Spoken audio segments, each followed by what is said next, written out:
سيئات أعمالنا من يهده الله فلا مضل له ومن يضلله فلا هادي له ونشهد أن لا إله إلا الله وحده لا شريك له ونشهد أن سيدنا وحبيبنا وشفيعنا وسندنا ورحمتنا ومولانا محمدا عبده ورسوله أما بعد فأعوذ بالله من الشيطان الرجيم بسم الله الرحمن الرحيم والله أخرجكم من بطون أمهاتكم لا تعلمون شيئا وجعل لكم السمع والأبصار والأفئدة لعلكم تشكرون. رب العالمین انسان لا یو رکوټ غوندې اندام ورکړی دی چې هغې ته ژبه وایي، عربی کې ورته لسان وایي. دا ژبه یو پوټینې غوندې اندام دی او د غوښې یو وړه غوندې ټوټه ده، خو کمالات هم ډېر زیات دي او نقصانات هم ډېر زیات دي. دا ژبه که یو سړی په ښه کې استعمال کی دومره کمالات دي چې د هغې اندازه نشته، او دا ژبه که یو سړی په بدو کې استعمال کی تاوان او نقصان دومره دی چې دومره د بل څیز تاوان او نقصان نشته.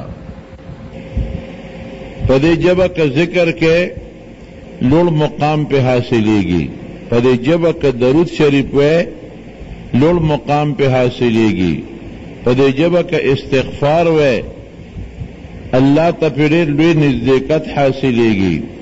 په دغه ژبه که یو کافر الله په دربار کې توبه وباسي د 200 کالو کفر او ګناه پې الله بخي. په دغه ژبه که څوک ښځې سره په خوشحالۍ خبرې وکړي الله پې ثواب ورکوي. په دغه ژبه که ښځه خاوند سره په مینه خبره وکړي الله پې اجر ورکوي. په دغه ژبه که یو مسلمان بل چاته صرف رکوټې غوندې ټکې ووایي چې السلام علیکم ورحمت الله الله پې اجر ورکوي. په دې ژبه چې سړی انټوشي وکړي او دی الحمدلله وایي ثواب دی پې. په دې ژبه که بل چا انټوشي وکړه او تا وی یرحمک الله بیا پکې ثواب دی. په دې ژبه که د بانګ ووی ثواب دی، که اقامت ته وکړو ثواب دی، که تلاوت ته وکړو ثواب دی. په دې ژبه که د مسلمان ته لار او ښودله بیا پکې اجر او ثواب دی. خو که دا ژبه یو مسلمان د 100 کالو مسلمان په یو پوټینې ګناه کې استعمال کړه نو دی پې د ایمان نه خلاصېږي او کافرېږي هم. ګورې په دې ژبه که تا غیبت وکړو لویه ګناه دې وګټله، په دې ژبه که تا کنځل وکړل بیا دې لویه ګناه وګټله، په دې ژبه که تا مسلمان ته سپک وکتل او د مسلمان ټوقه دې وکړه بیا لوی جرم او ګناه ده. او په دې ژبه که د پلار سره ستغه وکړه، مور سره دې ستغه وکړه، یا پلار ښځې بچو سره ستغه وکړه بیا پې ګناه حاصلېږي. ګوره وړه غوندې ژبه ده، نقصانات یې څومره دي او فیدې یې څومره دي. دومره غټې فیدې چې د هغې څه انتها نشته. حضرت یونس علیہ السلام خپل قوم ته دعوت وچلو او الله ورته ویلي چې دې قوم ته دعوت وچلوه، دا قوم د خدای مسلمان کی نینوا خار ته الله لېږلی، دا قوم هم پر دې قوم لګیا دي ورته نصیحتونه کوي قوم ایمان راونړ. اخره کې تنگ شو یونس علیہ السلام، الله ته وی الله زه څوکم وی دې قوم لا اخري او دمکی ورکا، ورته ووایا چې ستاسو باندې د الله عذاب برازي. عذاب بسنګي لومبی 3 ورځې به د مخونو شکلونه زیړ شي، بیا به 3 ورځې ستاسو د مخونه سره شي، او بیا 3 ورځې به مخونه تک تور شي، او په 10مه ورځ به د الله قهر او عذاب در باندې راځي. اوس هم خوښه خپله د ایمان راوړی او که نه راوړی. حضرت یونس علیه السلام قوم ته دا ټولې خبرې واورولې، چې وویرولې نو په کار ده چې یو قوم ته د الله سخته واورئ، د الله د طرف نه دمکی ورکې او دا قوم پوی شي او توبه وباسي. خو بعضې قوم ناپوی هغه چې عذاب پې راشي خو خدای ته چغه وباسي. قرآن شریف کې الله فرمایي خو چې کله راحت راشي نو بیا ته غار څه یېري، بیا ته دا یېري چې پرون خو په ما تکلیف راغی او ما توبې استې، پرون خو مې زوی ناجوړه او ما توبې استې، پرون خو ما ته دشمني لانجه جوړه شوه ما توبې استې، او اوس به هغه توبه یېره شوه، د خدای قهر او غضب رانه یېر شو. نو بعضې قمقل خلکي دا قوم قمقلو بېوقوفانو یونس علیه السلام ته به سزاګانې ورکولې، او یونس علیه السلام ته وې ځه مونږ سره دا خبرې مه کوه. خیر الله په حکم یونس علیه السلام دا دعوت اوچلو، دا دمکی ورکړه، قوم اونه منو دې ته را روان شو. بار روت او وره الله چې ورته ویلي خو د الله خبره خو ټیکي. بار روت او په دې سوچ کې دی چې 10 اخیری ورځې د دوی د ژوند پاتې دي، اوس به عذاب شروع کېږي. نو دا یو پوټې غوندې یونس علیه السلام دا یو چلو کو چې الله سره مشوره ونه کړه چې خدای زه څوکم زما څه حال بی، دلته ایثار شم او که بل کلي ته لاړ شم، ځکه د پیغمبر ډیوټي خو د الله د طرف نه نو زما ډیوټي به څنګه څه وکړمه. الله سره دا مشوره ونه کړله او دې د کلي نه لږ بار رووته، چې روت یو شپونکي و ګډه چیلی را په مخه کړې وې د نینوا نه را روانو. یونس علیه السلام ته تپوس وکړو وی د نینوا د خلکو څه حالت دی؟ وی ټیک ټاک اسم نشته. وی ته د هغه کلي نه رالې؟ وی هم هغه کلي نه رالم.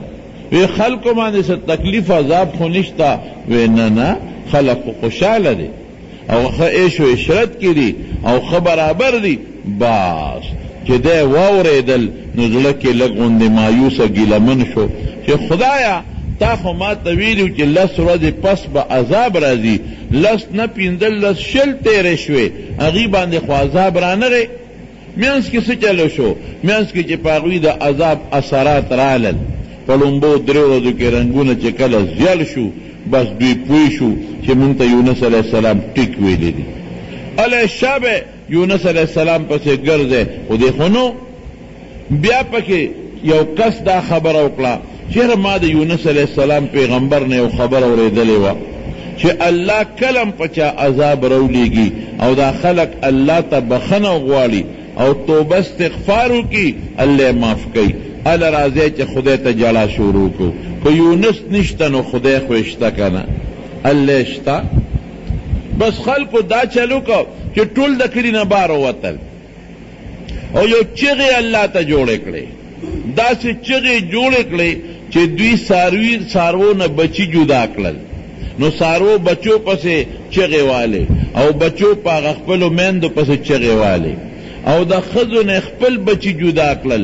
نو ښځو خپلو بچو پسې چغې جوړو کړې او بچو میندو پسې چغې جوړو کړې او دوی خپله الله ته چغې جوړو کړې او شور شغرب او یو چغې او کوکې شوې په دا کلي کې. په لومبی 3 ورځې خو رنګونه زیړو، ورپسې 3 ورځې کې رنګونه سره شو، ورپسې 3 ورځې کې رنګونه تور شو او د الله عذاب د وریځې په شکل کې را روان دی. اوس خو چې دوی چغې جوړې کړې نو رب العالمین قرآن شریف کې فرمایي دا یو خصوصیت شو چې په کوم قوم عذاب راغلی دی ابې ته بیا لر کړی نه دی الا قوم یونس، مگر صرف د یونس علیه السلام قومو چې راغلی عذاب مې ته لرې کړ. وی وجړل، توبهګار شو او د یونس علیه السلام دین قبول کو او خدای پاک ته هغه عذاب لر کو. خو یونس علیه السلام ته خو پته نشته کړ، علم غیب خو یو د الله خاصیت دی، یو خدای ته پته لګي انسان ته خو پته نه لګي. دی روان شو چې وویرېدل چې شپونکي نه چې قوم د ټیک ټاک دی. د دې قوم یو رواج ورونو رواج یې دو چې کله به دروغ د دوی مخ کې چا اوی وجبه بس اوس که دې قوم له زه ورځم وی به چې مونږ ته دروغ ویلو عذاب خورا نه دی مړ مې نه کي میانس کې خو قوم پې مسلمان دی او قوم خو ورپسې ګرځي منډې ترړې وی دې خبر نه دی غریب نو دې کشتۍ ته وخت دغه علاقې نه سفر کوي هغه سمندر دریاب د غټه کشتۍ ده کشتۍ چې د مینځ ته ورسېدله نو کشتۍ باندې سیلاب راغی او طوفان راغی غرقېدو باندې شوه هغه زمانه کې به دا رواج و چې کم رایې به د خپل مالک نه وتښتېده نو کشتۍ ته چې به وخت نو کشتۍ به غرقېده نو خلکو به هغه مرایې معلوم که هغه به دریاب ته وغورځو نو کشتۍ به روانه شوه نو چې کشتۍ ګرداب ګیره کړه او خلک پکې په شلګونو سوونو ناستي غرقېږي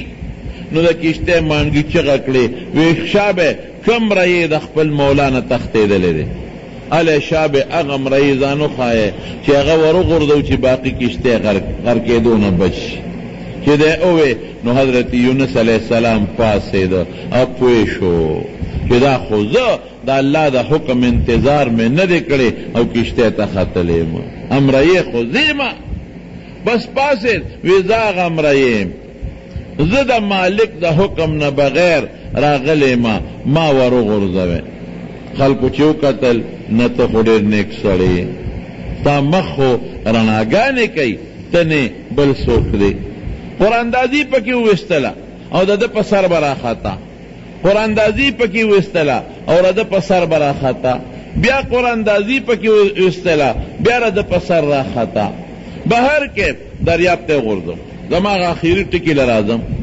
دریاب ته چې وغورځو نو یو کب الله ورته مقرر کړی و کب خوله وازه کړه او یونس علیه السلام یې الواق تیر کړ غونډې تیر کړ او چې څنګه تیر که الله کب ته وایي چې ګورې دې ما ستا خوراک له ستا خېټې نه دی در رسولو دا ستا خوراک نه دی دی به نه ته ازمې او نه ازمولی شي بس دې زما د حکم تعمیل یعنی ما تپوس نه دی کړی او وطن یې پرېښی دی او روان شوی دی نو دې ما جیل کې بند کړی دی ستا دا خېټه د یونس علیه السلام دپاره جیل دی بالکل کب لگیا دی په دریاب کې چکرې لګیا دی او که ته وایې چې دا په کب کې په ګېډه کې دی جمدي څنګه پاتې شو نو د مور په ګېډه کې ماشوم جمدي څنګه پاتې وي دا خو د الله نظام دی خدای پاک چې چاله جون ورکوي نو د کب په ګېډه کې موله جون ورکوي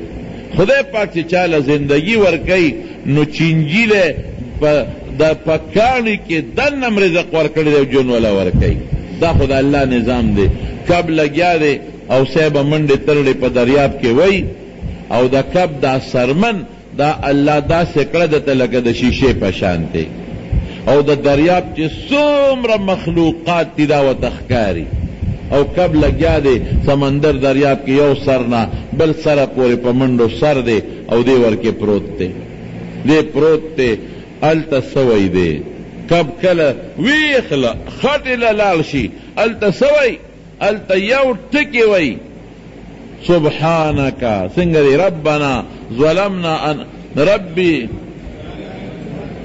لا اله الا انت سبحانك اني كنت من الظالمين لا اله الا انت سبحانك اني كنت فنادى في الظلمات دا آیات میرا یاد شو فنادا فی الظلمات پاغه تیارو کې الله ته چغه کړلې فنادا تیاری سدي د شپې تیارم ده د دریاب تیارم ده د کب د ګیړې تیارم ده الته فنادا فی الظلمات لا اله الا انت سبحانك انی كنت من الظالمین خدای ته د هر قسمه عیب نه پاکې زه دا نه ویم چې ما سره دې ظلم کړی دی زه ویم چې دا زیاتې ما ځان سره کړی دی ګناه نه وه که خدای منې کړی و او دې ته نو بیا به ګناه وه خدای خو منې کړی نو خو پیغمبر نه چې معمولي غوندې غلطي موشي ګناه به نه نو د پیغمبر نیوک بیا سخت دی لکه یو نږدې زوی دی او هغه غلطي کوي نو پلار وایي چې پردي کوله تا ولې کوله نو هغه نږدې وي نو هغه له څپېړه مضبوطه ورکوي. نو الله وایي فنادا فی الظلمات، په هغه تیارو کې الله ته چغې ووالې او څه وایي الله اله الا انت سبحانک، خدای ستانه بغیر د عبادت لایق بل نشتا. الله ته د هر عیب نه پاکې، تا ما سره هیڅ ظلم نه دی کړی. انی کنت من الظالمین، زیاتې ما کړی دی. په کار دی چې ستانه مې تپوس کړی وي چې خدایا لاړ شم دې کښتۍ ته وخېږم او کو نه خېږم. اوس وروڼو واورئ، اوس دغه کب په ګېډه کې حضرت یونس علیہ السلام قید دی. هلته کې اسمان کې د عرش نه ګیر چاپېره چې کومې فرشتې دي، اسمان کې چې د عرش نه ګیر چاپېره کومې فرشتې دي، هغوی الله ته وایي الله یو اواز اورو د سور وزو نه، خو ډېر زیات د لرې ځای نه د اواز راځي، ډېر د لرې ځای نه د اواز راځي او ډېر د عاجزۍ جړا ده ورسره، ډېر د عاجزۍ اواز دی او ډېره جړا او فریاد ده لکه چې خدای څوک چا کلک نیولي او په هغې کې هم دی لګی او تا یادی. دا څه مسله ده؟ الله وی او دا ما حضرت یونس گیر کړی دی، د کب ګیړه مې ورته هغې کې مې جیل کې اچولی دی او دا تاسو چې اوس اواز اورئ نو دې وخت کې هغه کب د دریاب په ویښ کې په توره خټه د پاسه پروت دی او دې لګیا دی زما نوم اخلي. نو فرشتو الله ته چغې کړې چې الله ته خو یې معاف کړه، دې معاف کا. نو کب الله راوویسته، الټی کو یونس علیه السلام یې د دریاب په غاړه باندې وغورځاو. بیا الله پې د کدو بوټي زرغون که، هغې پې سورې که او یو چیلی به راتله صحرایي، هغې به ورته هغه خپله غولانځه مخکې کړه، هغه به سکل، هغې سره الله تعالی سرمن هم پخه کړه او الله تعالی برابر که. لیکن رونو اوس هغه بنیادي خبرې له راځم. د یونس علیه السلام واقعه مې صرف دې لپاره ذکر کوله. قرآن شریف کې الله څه وایي؟ فلولا انه كان من المسبحين للبس في بطنه الى يوم يبعثون. الله وی کدی یونس علیہ السلام د کب په دې خېټه کې زما تسبیح نه وی نو تر قیامت پورې به مې د کب په دې ګېډه کې ساتلی و، دې کب له به مې جون ورکړی و قیامت پورې او دی یونس ته به مې جون ورکړی تر قیامت پورې او همدقه جیل کې به پروت و. خو چې زما تسبیح وی چې لا اله الا انت سبحانک انی کنت من الظالمین نو د کب د ګېډه نه مې راوویسته. اوس دا دومره لوی فضل چې په حضرت یونس علیه السلام اوشو پسو شو. د کب په ګېډه کې نه مالی عبادت نه دی کړی، نه چاله زکات ورکړی دی، نه صدقه ورکړی دی. د کب په دا ګېډه کې بدني عبادت نه دی کړی، بدني څه مونځ یې پکې نه شو کولی او نه پکې کړی دی، نفق دې پکې نه کولی شو نه پکې کړی دي، روجه پکې نه نیوی شو نه پکې نیولې ده، حج پکې نه کولی شو او نه پکې کړی دی، دعوت الله پکې نه کولی شو نه پکې کړی دی. په کوم ټکي الله د قیامت پورې د عذاب نه بچ کو، د قیامت پورې د نیوکې نه په کوم ټکي خدای بچ کو؟ د ژبې په دې پوټیني ټکي چې لا اله الا انت سبحانک انی کنت من الظالمین. د ژبې کمال دی وسولیده، پوټې غوندې دا ټکي به وي لا اله الا انت سبحانک انی کنت من الظالمین. دا د ژبې کمالات شو. نو ژبه کې دا کمال دی چې حضرت یونس علیه السلام د ژبې د برکت نه د کب د ګېډې نه راووت. او بل خو تاوان هم اوس وګوره، یو سړی دی چې بله فایده هم درته رښتیا وښیم، یو سړی دی چې هغه 1500 کاله او 300 کاله کفر کړي، کفر، او دې په آخره کې وایي چې اشهد ان لا اله الا الله واشهد ان محمدا عبده ورسوله. کلمه شهادت ہوئے. نبی کریم صلی اللہ علیہ وسلم فرمائی یو فرشتہ خدای پاک مقرر کړی ده، هغه دا کلمه شهادت ذره والی الیه یرفع الکلم الطیب والعمل الصالح یرفعه.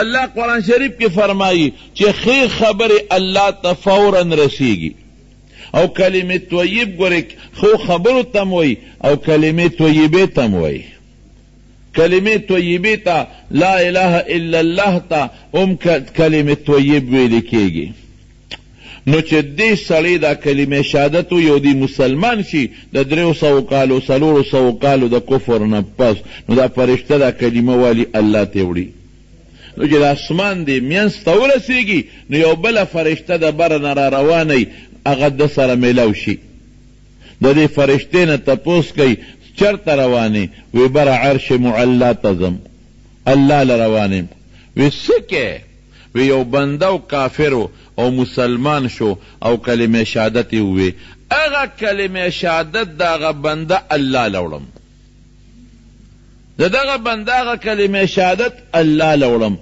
هغه فرشته د بل نه پوښتنه ته څه کې ته چرته روانې وی د الله د عرش نه را روانې چرته ځې دی کم بنده چې کلمه شهادت ویلې دی دله ورځم او د اړه سره وله کینم نو له سره ورته څه کې د الله د طرف نه د معافی اعلان او زیری ورکوم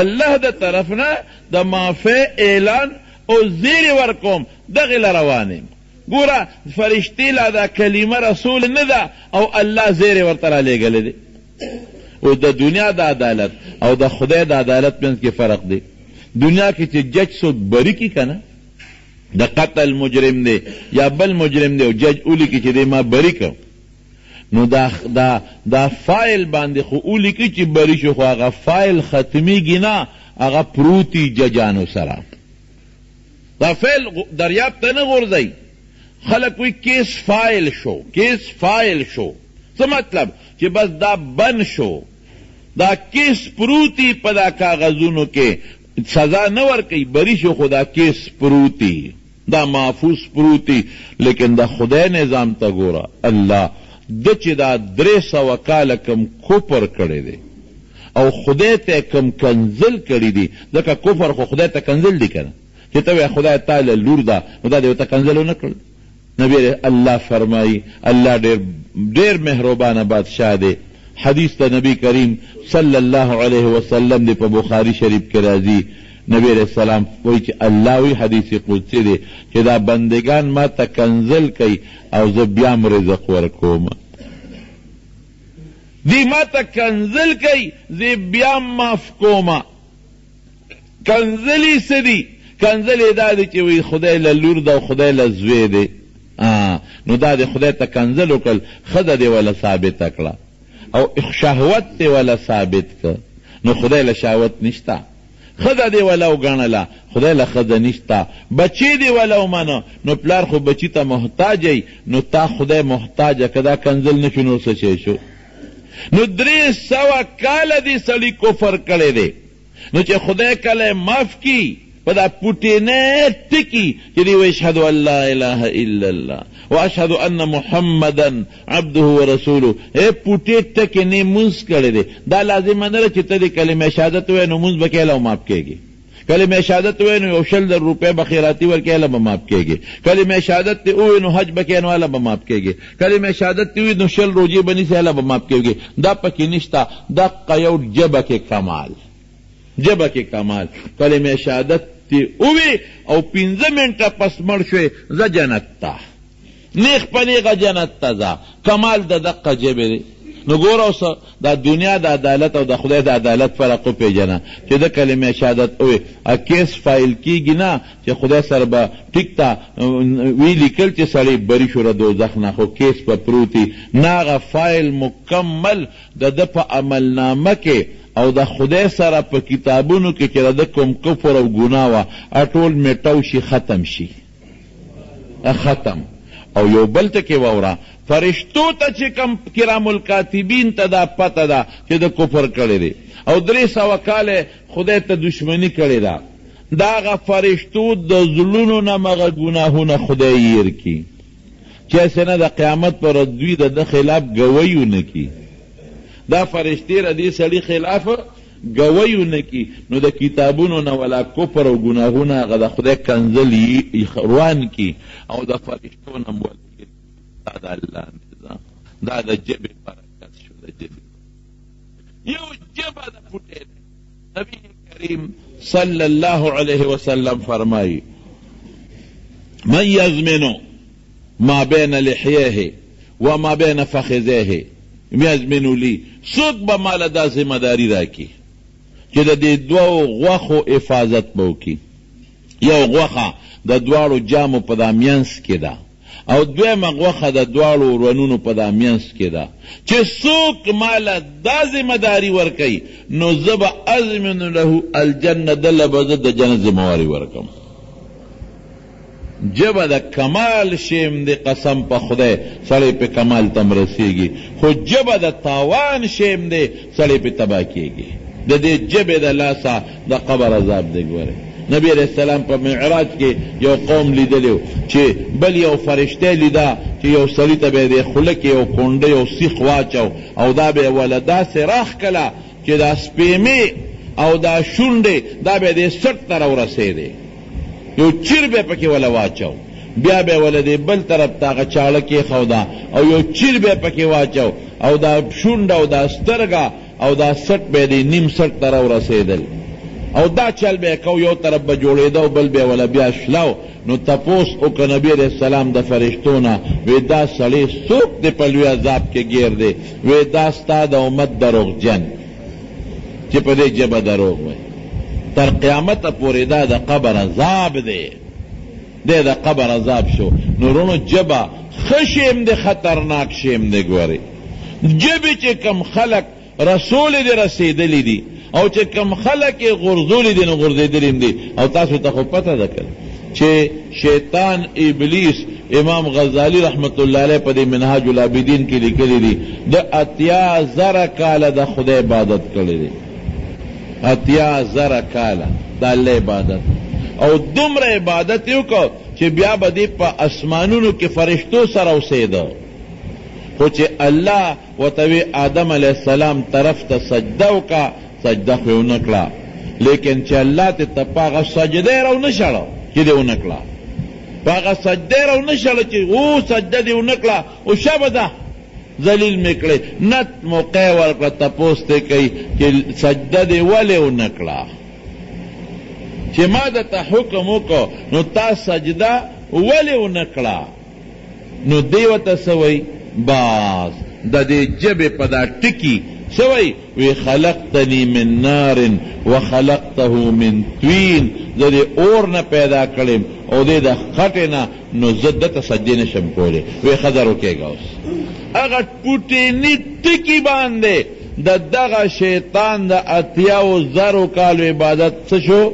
دا لال ختم شو، دا ژبه شو. زه به در یو خشته مزیدار مثال درکم. یو سړی دی او یو پردی ښځه ده، دې پردی ښځې ته نږدې کېدی نشي، دې پردی ښځې له ګوتې نشي وروړی، که ګوتې وله یوړې د هغه جینۍ پلار او ورونه به راپاسې، ښه تا زمونږ لور خور له لاس راوړه، تا زمونږ لور خور له ګوتې راوړې. ګوتې څه کې؟ په بد نظرم ورته نشي کتی، په ښه نظرم نشي کتی. وی ته په لار کې ناست وې او زما لور ته دې کتلی دي، زما خور ته دې کتلی دي، قسم دې لاس وړل خو څه کې، خبرې څه کې چې کتیم ورته نشي. هلکه کیدی شي داسې نه، لیکن دغه پردی جینۍ او پردی هلکه چې کله نکاح ته دواړه کینی او یې وکیلان کینی او ملا صاحب ورته وایي تا قبوله کړې وه او قبوله کړې دی دا، او ابل ته وی تا ورکړې وه او ورکړې دی دا، او دا دوه ټکي د ژبې نه وباسي، بلې څه نه دي کړی.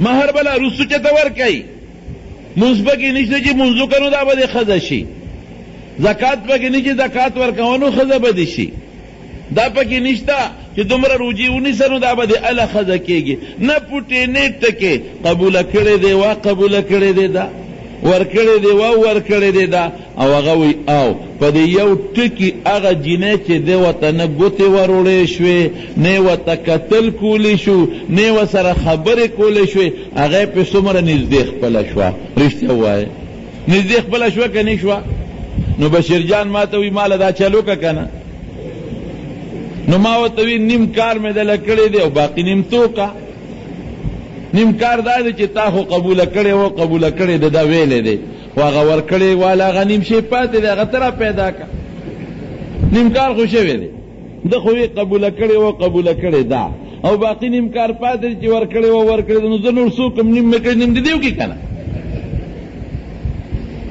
دا پوټینې غوندې ټکې دی په دې دوه پردي خپل شي په دې دوه خاندانونه خپل شي په دې هغه دوه پردي چې یو بل ته کتې نه شي هغه دومره نږدې شي چې پلار او مور او ورور او بچی او خور او ورور یو بل ته دومره نږدې نه لیکن بل طرف ته مو ګوره دغه جینۍ چې دا د یو سړي ښځه وه او ورسره 80 کالم یو ځای تېر کړل او ډوډۍ م ولې راوړه او اوبې م ولې راوړلې او کور یې م ولې جوړ کړی او بچی م ته پیدا شو حج هم یو ځای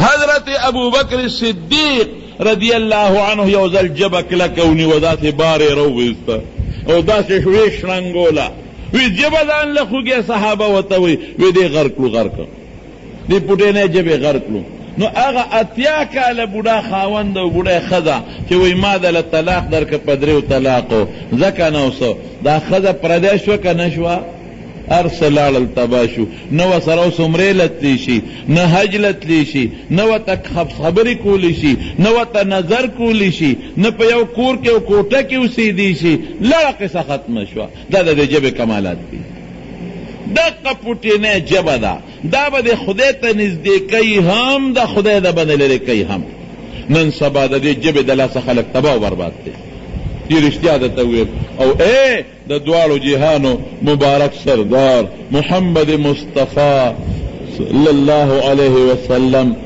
څوارلس کاله مخکې فرمایلی دي څنګه اوس بیا دله زه مثال درکم تاسو به پې پوه شوې هغه څه وایي حضور پاک هغه وایي ویلون لمن یحدث هغه سړی چې هغه خبرې کوي فیکذب او دې دروغ وی څه دپاره لیضحک منه الناس چې خلق وخاندي ویل له د جهنم هغه کنده چې روزانه جهنم او یو زره کاله او یا زره کرته امان غواړي دا سړی به په هغه کنده کې پروت نن سبا خلق دروغ دې دپاره وایي که نه وایي چې خلق وخاندي مجلس جوړ کړي باقاعده پخوا به دا مولا دو پیازا او بیربل دا به ناستو په مجلس کې او داسې خبرې به کولې چې خلک به خندول د ځانه به خبرې جوړې کړلې مفتو کې به خبرې جوړې کړلې او څه دپاره د بادشاه د خندا دپاره یو مثال به درله درکمه صرف ستاسو دا نقل کفر نه باشد یو سړی راغی د بادشاه په دربار کې کېناسته وی د پیغمبر یم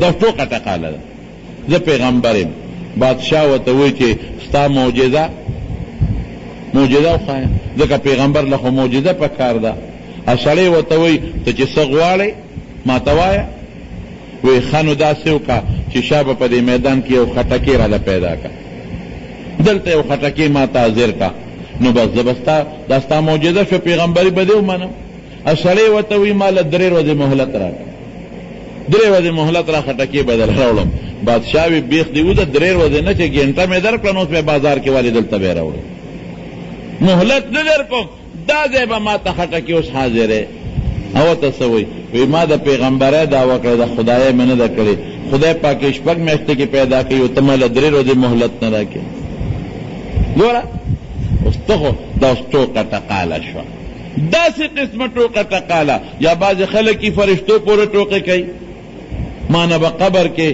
اللہ تا پرشتہ تا پوس کئی کہ دین دے سدے ایمان دے سدے او پیغمبر دې څوک دی زه به وایم دا خبرې پرېږده غزار چلوه. الله اکبر. دا قبر پورې او فرشتو پورې ټوقې کول دي، دا د کفر خبرې دي. نو بعضې وخت کې بعضې خلک لګي یو بل سره وي دا مونږ خوشطبي کوو. خوشطبي هغه وکړه چې مسلمان ته ضرر نی. خوشطبي هغه وکړه چې د خدای دین پورې مسخره او ټوقې نی. خوشطبي هغه وکړه چې هغې کې پیغمبر ته او قرآن ته بهتک او بیزتی نی. نو بیا بېشکه نبی کریم صلی الله علیه وسلم دا خوشطبیتي کړې ده. یو ښځه وله راله نبی علیه السلام له وی ما ته دا وکړه چې ما خدای جنت ته بولي. وی بوډاګانې خو به جنت ته نه دي. ښځه بوډۍ وه، ښځه په جالا شوه چې خدای هسې لګیم تندې میوسل او منځونه کوم روجې نه کوم جنت ته به نه ځم. نبی علیه السلام ورته وی چاته وی واس کې ورته وی دا چې بوډۍ وي نو جنت ته به نه ځي، بوډۍ به نه ځي، تا به خدای پیغله کی ځوانه به دي کی نو جنت ته به داخله شي. دا اوس خوشطبیتي شوه. یو بل سړی راغی وی د الله رسوله ما له یو اوښ راکه سفر لپې ځمه. وی ورشئ دله د اوښ یو بچی ورکې، د اوښې بچی وله ورکې. هغه وی صاحب د اوښې په بچي څه کوم؟ په هغې زه سفر کولی شم؟ زه خو اوښ غواړم. ولې وی اوښ د اوښې بچی نیسه، اوښ در کوم د اوښې بچی در کوم. دې ته اوس خوشطبیتي وی. او صحابه ورته څه وی؟ الله رسوله انکه تداعبنا اے تو مازح ہونا تو خو مونږ سره خوشطبیتي کې او د خدای پیغمبرې وی او خوشطبیتي کوم خو انی لا اقول الا حقا. زه په دې ژبه ګورې هغه خبرې نه کوم چې خدای ته رسول ته قرآن ته مسلمان ته ضرري. زه پې رښتیا خبرې کوم. نو که رښتیا خبرې لکه مونږ کله بشیر جان سره خوشطبیتي وکړو نو دا خیر دی، داسې خبره نه ده. زمونږ د ده بېعزتي مقصود نه یې دی. کله کله اوده شي خرلار شروع کړي نو د خرلار خو ځان له مسله ده که نه دی خو دومره خرړېږي زه یم خره چې ښځه دې نشته. یعنې هغې به مونږ ته ټوله اوس خیرې کولې چې دا پسې بلا دې وړېدلي دا خو په کوټه کې دننه راته ټیکټر غریږي. نو دا خرلار ځان له مسله نو دې خرلار شروع کړي دلته نو زه له ټک اواز ورکړم چې دا خرلار یې غلی شي. نو دا خوشطبیتي دا په شریعت کې جایز ده، خو چې حق خبره کې او د چا سپک او د چا ضرر پکې نه پته راته ولګېده چې نه په شریعت دې خبر خفه کېږي او بیا کې بیا هم ګورې جرم شو، بیا هم ګناه شوه. نو د مارونو دا خولې نه به قرآن شریف کې الله فرمایي ما یلفظ من قول الا لديه رقیب عتید. ما یلفظ من قول الا لديه رقیب عتید. وی خلینا چې کومه خبره بار اولی او راوباسې نو ګورې زما تیار تابعداره فرشته ناسته ده درته لیکي، تیاره تابعداره فرشته ناسته ده درته لیکي. او عربو یو مقوله ده وی اللسان جرم صغیر، اللسان له جرم صغیر وله جرم کبیر. دا طالبان په یو بل خطا کوي. اللسان جرمه صغیر و جرمه کبیر. جرم په عربی کې د غوښې ټوټې تم وی او جرم په عربی کې ګناه تم وی. نو اللسان جرمه صغیر ټوټه خو وړه ده، د غوښې ټوټه خو صغیره ده، خو جرمه کبیر ګناه ګوره ډېره زیاته ده، ډېر خطرناکه ګناه ده پکې او ډېر لویه خطرناکه سزا ده پکې. په هندوستان کې یو ځل د یو هندو او د یو مسلمان په ځمکه جګړه شوه. هندو وی دا ځمکه زما ده او مسلمان وی زما ده. هلته خو هندوان او مسلمانان شریک یو بل سره اوسېږي. اوس دی هندو دا چلو که دی مسلمان دا چلو که چې راشه زه خو یوازې ځان له ملګري پیدا کوم. نو مسلمان په جومات کې اعلان وکوي دا ځمکه زما ده او د هندو سره مې جګړه ده، خو که دا تی ما وګټله نو زه په جومات جوړوم. دې کې دا مقصد و چې ځان سره نور مسلمانان ملګري کړل. خبره د جومات شو، ټول مسلمانان وی بالکل جومات جوړی موږ دې ملګري یو. هندو چې پوه شو هغه خپل مندر کې اعلان وکړ وی دا ځمکه که ما د مسلمان نه وګټله زه به پې مندر جوړوم. هندوانو وی به ټیک ده چې مندر جوړی موږ دې ملګري یو. دواړو یو بل سره چل کو، یو طرف ته مسلمان سره د دنیا مسلمانان ودرېدل، بل خو هندو سره د دنیا هندوان ودرېدل. جج له فیصله لړه، جج هندو چې هغه له لاړه د عدالت کټېره د مسلمانانو نم ډکه ده او د هندوانو نم ډکه ده. مسلمان او هندو دواړه ولاړ دي. جج چې تپوس وکړ ځمکه ستا ده؟ هغه وی زما ده صاحب، خو زه پې جومات جوړوم. هندو وی دا زما ده او زه پې مندر جوړوم. قریبه وه چې د هندوانو او د مسلمانانو تصادم و جګړه شوې وه. جج وی یاره داسې کوو چې ته په چا فیصله کوو، چې ته یو مشر سپینګیرې سړی وي او هغه ته دا معامله معلوم وي، په هغې فیصله کوو. تاسو راته ووایئ په چا فیصله خوښه ده؟ هغه هندو به په جذباتو کې وایي وی صاحب د دې مسلمانانو یو مشر دی مفتی الهي بخش، که د ده خوښې هم په هغه کوو. هندو وی هم په هغه کوو. مسلمان چې د مفتی صاحب نوم واورېده بس هغه خو فورا سینه وی بس صحیح ده ټیک ده. هغه مطلب خو دا و چې دا خو زه به خامخا اوس ګټم، ځکه مفتی صاحب به یې دله سینګ ورکړي، که دله یې ورکړي خو دی پې مندر جوړوي، ماله به اوس خامخا راکړي زه به پې جومات جوړوم. او د هندو د خولې نه ووتله چې په دغه مسلمان باندې مفتی الهي بخش باندې فیصله کوو. بس جج ولیکل چې پلانکې ورځ باندې مې تاریخ درکړه او هغې تاریخ له پولیس ته وي مفتی صاحب راولئ چې هغه بس دواړه ولیکل چې مفتی صاحب څه فیصله وکړه موږ ته منظور ده. مسلمان چې بار ووت مسلمانانو وتې، هندو چې بار ووت هندوانو وتې څه چل دی وکړه؟ وی هغه مولیانو کې هغه سپینګیري مولا مفتی الهي بخش نه دی، ډېر نیک سړی دی او رښتونی سړی دی، او ما خو په هغه باندې هغه ته فیصله وسپارله. هندوانو وی تا خدای بې خو باسه دا دې څه وکړل؟ هغه به څه وایي چې دا د هندو ده، که ستا ویندلی نه درکوي. ولې؟ که تا لی درکړي خو ته پې مندر جوړی، بوتان پکې ودرې او خپل عبادت پکې کې. زد تباشې مونږ د ځان سره ودرولو، چغې م دله ووالې، زندهباد او مردباد م دله ووال، وکیلان هم درته ونیول او کار دې د خپله لاسه غرق که. ته مسلمان له فیصله ورکې، نو مسلمان به ده ووایي چې دا د دې هندو د مندر پې جوړ کړې، دا دې څه وکړه؟ بس هندو وی وښه یاره ما ته خو سړی رښتونی ښکارېده، نو اوس خو مې خولې نه خبرته ودرې دستخط مې کړې. هلته مسلمانان لاسونه ټپوي چې شکر دې کار وشو، مسله حل شوه. ځکه چې مفتي صاحب خدا فیصله نشي کولی چې د هندو شوه، که د هندو ویم نشي ورکولی. ولې؟ ځکه هندوان پې خپله عبادت خانه جوړوي، د بوتانو عبادت خانه پې جوړوي.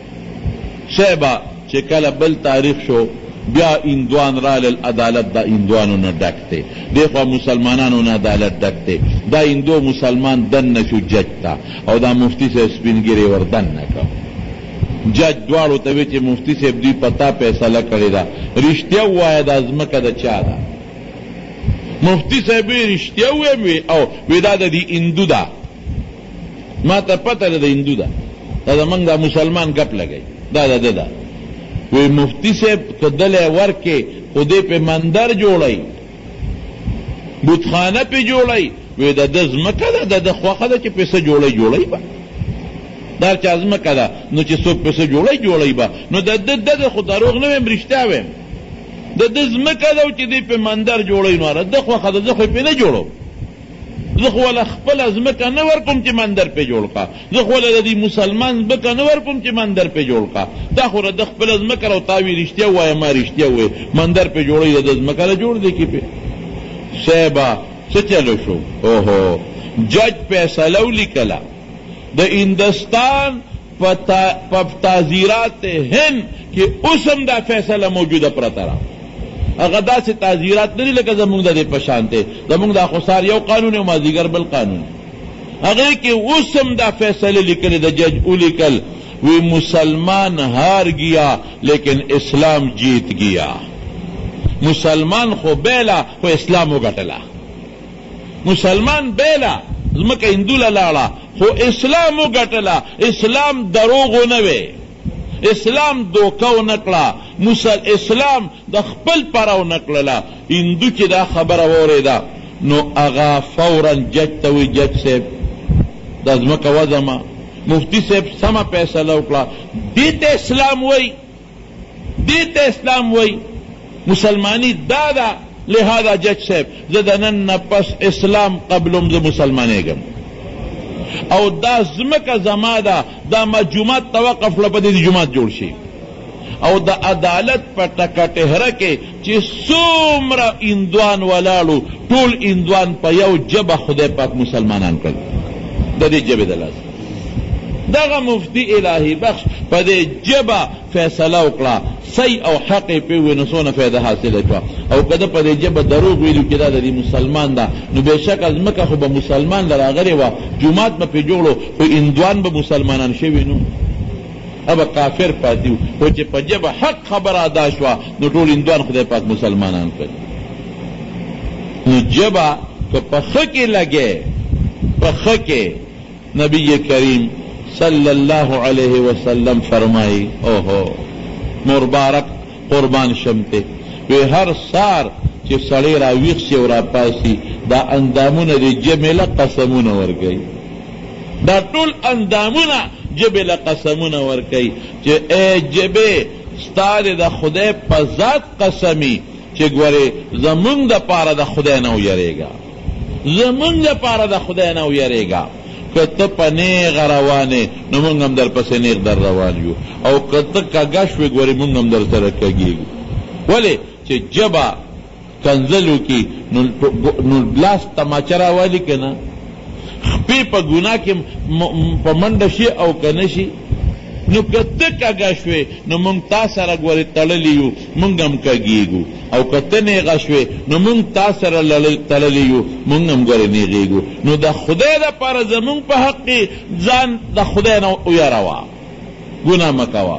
نو دقه یو ژبه ده د مارونو د دې پوټینې ژبې به خیال ساتي. اوس الله قرآن شریف کې فرمایي رب العالمین والله اخرجکم من بطون امهاتکم لا تعلمون شیئا، وی ما تاسو د میندو د ګېډو نه راوویستلې او د هېڅ نه خبر نه وی، هېڅ نه وی خبر.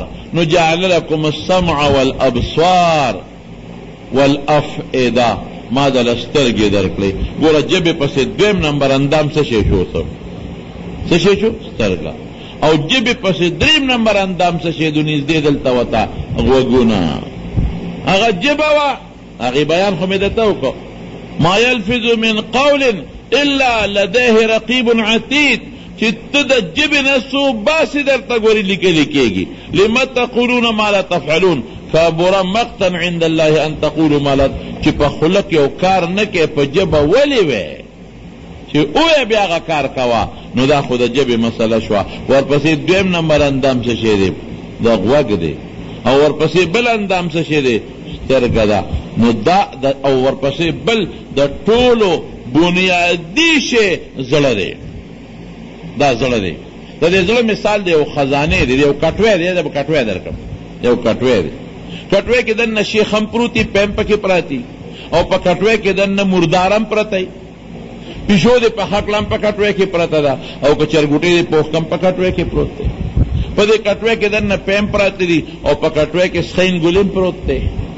نو دننه په سر پروت دی، څه نقصان نشته. خو په قاشوغه چې ته راوباسې او خولې ته دی که نو بیا که ښي نو فایده به درکړي، او که بدي نو تاوان به درکړي. داسې ده که نه ده؟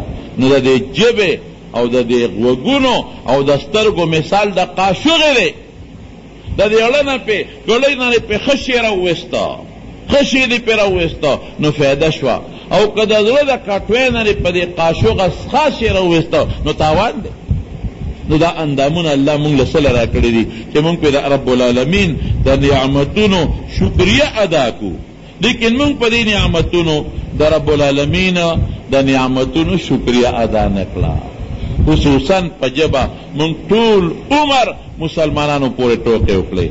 یا ایها الذین آمنوا لا یسخر قوم من قوم، یو قوم پورې خندا مه کوه، مړه داسې خلق دی، دا د پلانکي دی، د پلانکي بچې، د پلانکي بچې، عسان یکونو تا نه به هغه بهتري ګورې د خدای په نس. نو بل مسلمان پورې ټوکې کول، د بل مسلمان غیبت کول، بل مسلمان پسې کنځل کول، مسلمان ته په دې ژبه سپک کتل، دا ډېر لوی جرم دی، ډېر لوی جرم.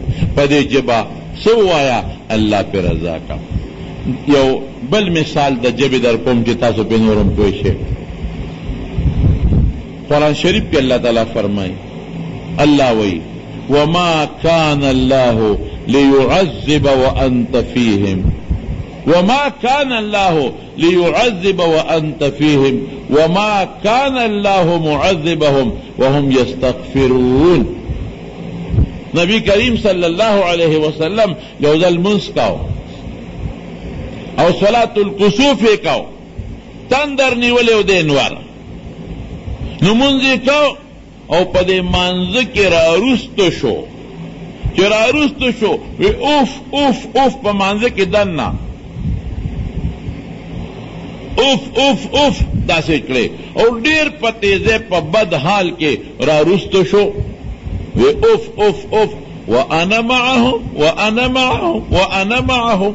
الله تا خو ما ته وی چې زه چې ته ورسره عذاب به نه راولم، زه ورسره یم او بیا م عذاب راولې، زه ورسره یم او بیا عذاب راولې، زه ورسره یم او بیا عذاب راولې.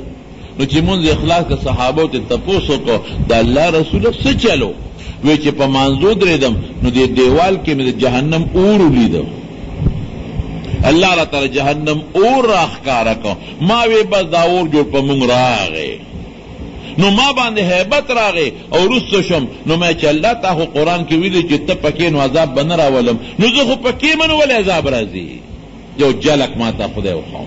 نو چې کم ځای کې نبی کریم صلی الله علیه وسلم په دنیا کې موجود نو عذاب به نه راته.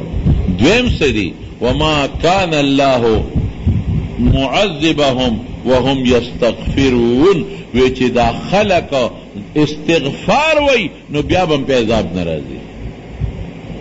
ګوره په ژبه لګیا اوسه استغفر الله استغفر الله استغفر الله، نو عذاب که دی ګناه کړی دا او د خدای عذاب دی په دې سر د پاسه را روان دی، دا عذاب به خدای رستو کی. کمال په دا ژبه کې دی، کمال او نقصان په دا ژبه کې دی. څومره خلک چې تباه شو، دشمنۍ ورته جوړې شي د دې ژبې د لاس. هلته چا پسې کنځل وکړي، ښځې ته مور ته کنځل وکړي او ورپسې رامنډه کړي، اخر زما ښځه لور ولې کنځئ؟ کوتک ټوپک راوالي او جګړه وشي، لانجه جوړه شي، مړی پکې وشي، دشمني پکې جوړه شي. ښځې به دننه ښځو سره په ګاونډ کې جګړه وکړي د دغې ژبې د لاسه، یو بل ته کنځل به وکړي.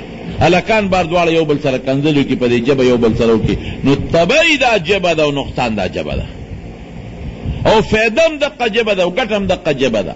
نو اوس دا ژبه که په ښه کې استعمال او که په بد یې استعمال، نو مسلمانانو دا ژبه به مونږ په څه کې استعمالو؟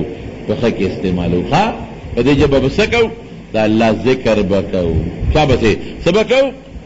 ذکر به کوو. په دې ژبه ذکر څه شی دی؟ لا اله الا الله دی، سبحان الله دی، الحمدلله دی، استغفار دی، دا لومبۍ دویمه شپږ کلمې دي، د قرآن شریف تلاوت دی، دا په دې ژبه به کوو. کوو به انشاءالله که نه؟